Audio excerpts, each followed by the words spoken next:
All right, our last one here gives us a differential equation. What's interesting about this one is that it's not something we can separate. We can't write it as y, a function of y times a function of x. So they're not going to ask us to find a particular solution. They're going to ask us to do something a little different on this one. So A wants us to do a slope field through these 9 points. That's familiar enough. So what we're going to do is we're going to start here, -1, 0. If I put -1 in for x, I get a -half plus 0 minus 1. That gives me a negative value, so I'll make a negative slope there. I'll go to 0, 0. 0, 0 minus 1 is a -1.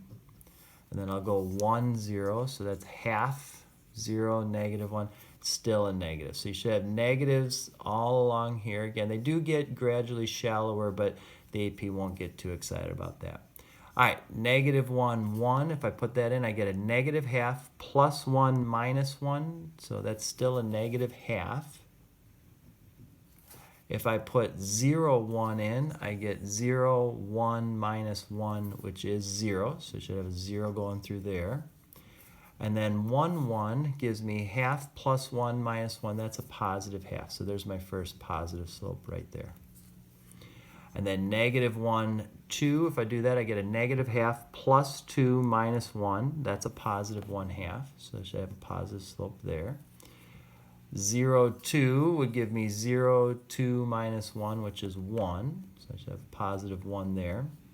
And then 1, 2 gives me half plus 2 minus 1. That's a 3/2. That's an even more positive. Okay. So if I had to guess, they would probably give you a point for putting the 0 in the right spot. And then if you have your positives and negatives correct, then you get a second point for that. All right. So that's part A. Part B wants us to find the second derivative and then describe the region where the solutions are concave up. So we'll start with the second derivative. It's just the derivative of that. So our second derivative would be 1/2 plus the derivative of y, which is dy dx.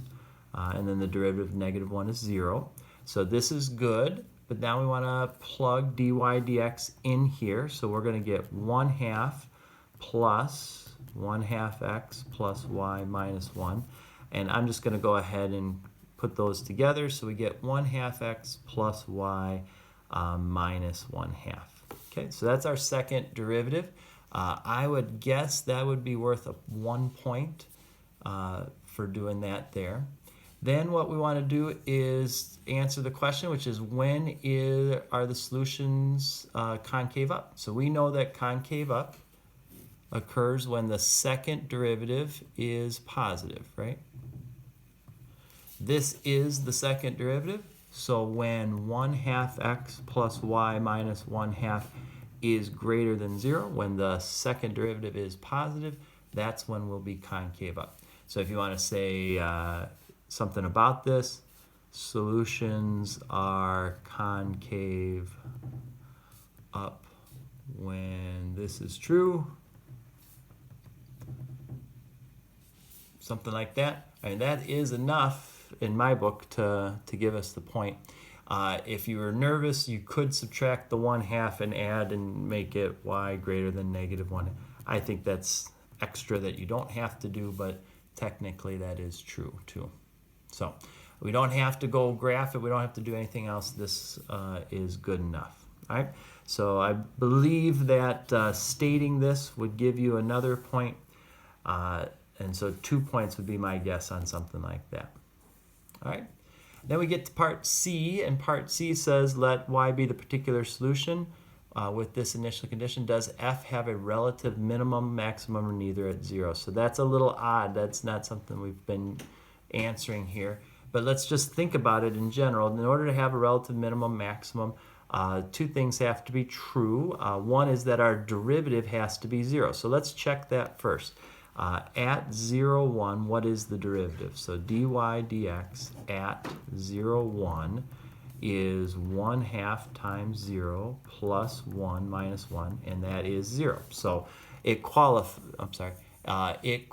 The derivative at 0, 1 is equal to this, and so we have a critical point at that where we could have a relative minimum or maximum.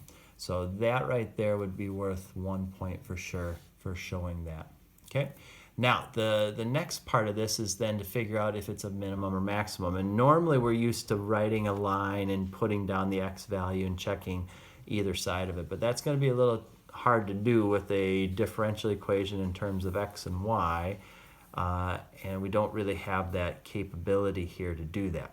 So we got to use a secondary option. We talked about this very briefly in class, but the idea would be this. If we have, say, a relative minimum, we know that a relative minimum occurs when our graph is concave up. And when we have a relative maximum, it occurs when our graph is concave down. So if I could figure out what the second derivative is doing at that point 0, 1, then I could use that information to help me kind of figure out which one it might be. So we're going to take our second derivative that we just found up above, and we're going to put 0, 1 into that. So I take my second derivative here, and I'm going to put 0, 1 in. So it's going to be 1/2 times 0 plus 1 minus 1/2, which gives me a positive 1/2. So the second derivative is positive. So because second derivative is positive, I know the solution is concave up. Okay? Therefore, 0, 1 must be a relative minimum. We have shown that it's a critical point, that it's definitely equals, the first derivative equals 0, so we have a horizontal tangent there. And we show that the second derivative is positive, therefore it's concave up. It looks like this. So if it's concave up and a horizontal tangent, it must be a relative minimum. My guess would be they'd give you a point for the second derivative.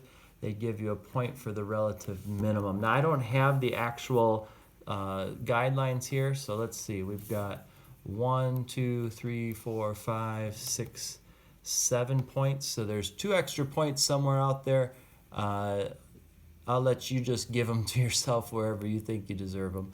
But that's how we would walk through this problem like this.